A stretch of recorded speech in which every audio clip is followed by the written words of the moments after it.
Thank you very much. Thank you, Mr. Chairman, ladies and gentlemen. This is the title of my presentation, Role of the Microstructure and the Mechanical Properties of Fully Pearlitic Crystal Systems. As explained before, this is the logo of the University of Salamanca, other kind of logo, with the castle, the lion, the bishop, very old-fashioned university. We are approaching 800 years old. Next year, 797, when we held here the Spanish Conference on Fracture. The co-author, Beatriz González, Juan Carlos Matos, who are here, and Francisco Javier Ayas. First of all, this is an in memoriam section. The lecture is dedicated to the memory of Professor Paolo Lazzarin, master and friend, one of the key researchers of the Italian group on fracture, Gruppo Italiano Fracture. This is Paolo Lazzarin. We miss him a lot, master and friend. I was preparing, but it is impossible from this system, 2 minutes reproduction of the choral of the death of Jesus Christ in the Johannes Passion. In the Matthäus Passion by Johann Sebastian Bach. This is Peter Wright.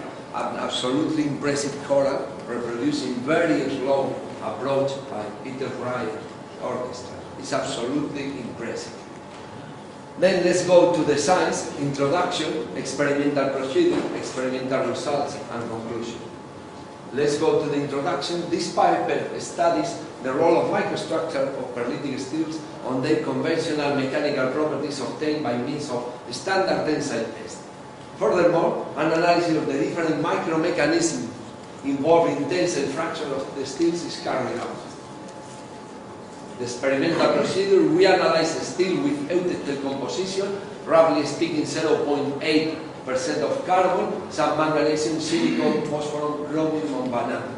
The heat treatment, we heat in a furnace at 900 degrees above the eutectoid temperature for 1 hour, and we cool it. The cooling is with 3 systems.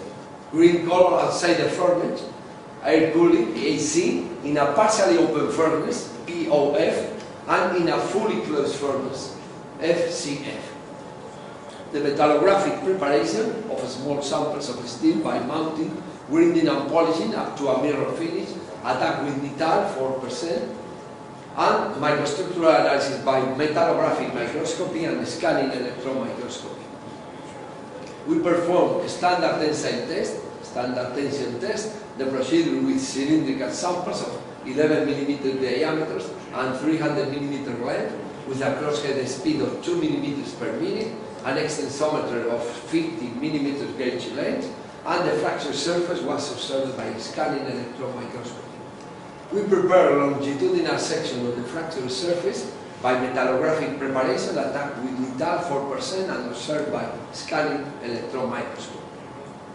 Let's go to the experimental results. Here we have the optical microscopy of the air-cooled steels in green color and the furnace-cooled steels in orange color. The extreme analysis is the fully closed furnace. The 2 limit cases, air-cooled and furnace-cooled with fully closed furnace. These are the 2 microstructures. You can see different sizes of the ground, of the colonies, different appearance. And with regard to the second level, the pearlite colony and pearlite lamella, ferrite cementite lamella, we have in the air-cooled steels this green slide, and in the furnace-cooled steels for fully closed furnace, this orange color. You see different appearance of pearlite. These are the colonies, areas with a common orientation of ferrite and cementite, and the interlamellar spacing is different with the heat treatment.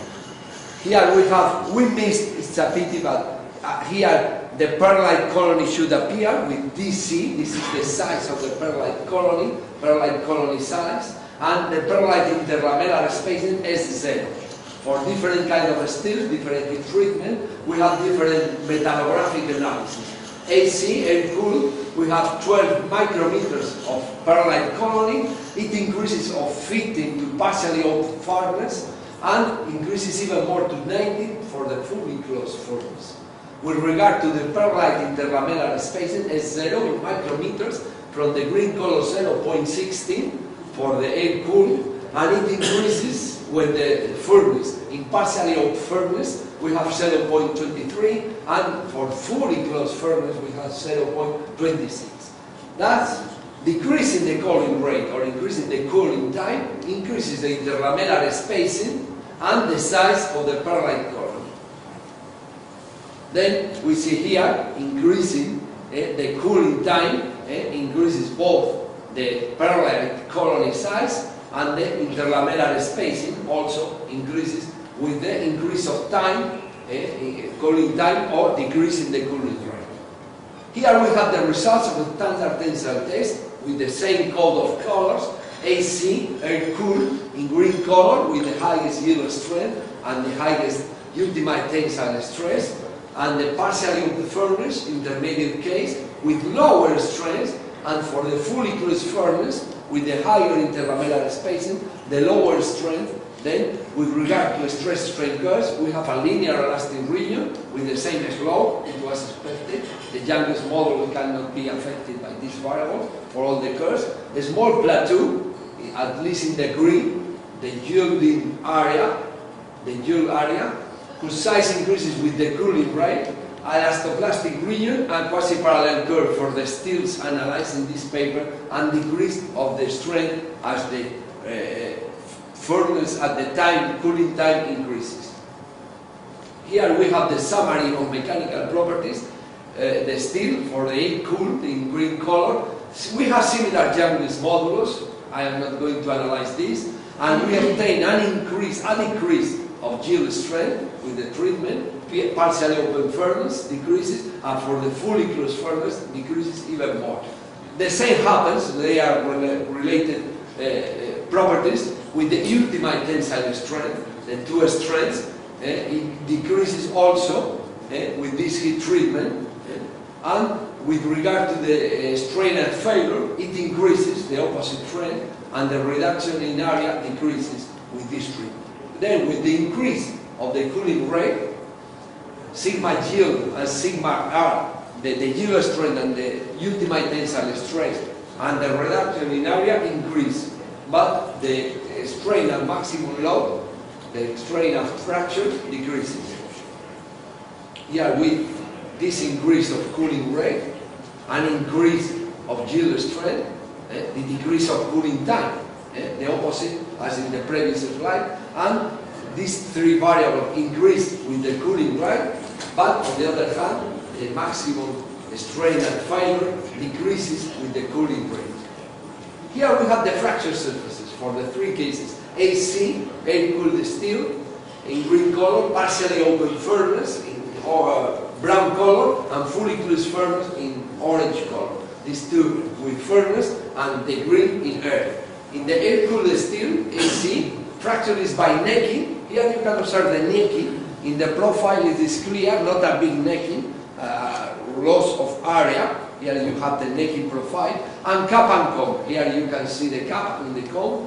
And steel skull with a fully closed furnace, the extreme situation, suffer brittle fracture with no necking. You see almost parallel lines defining the surface of the cylinder, the external surface, with no nicking, and a steel skull with a partially open furnace are an intermediate case. Here we see the fracture surface, the initiation for the two extreme cases, or air-cooled and fully closed furnace. The fracture begins in the process zone, fracture process zone, this more or less clear area in the internal region, continues by unstable propagation zones, UPC, with a radial fall to the white surface, and end as the external ring with cap and cone. This is the fracture process zone, the unstable process zone, unstable propagation zone, not process, and the external ring in the two cases. Let's go to the differences.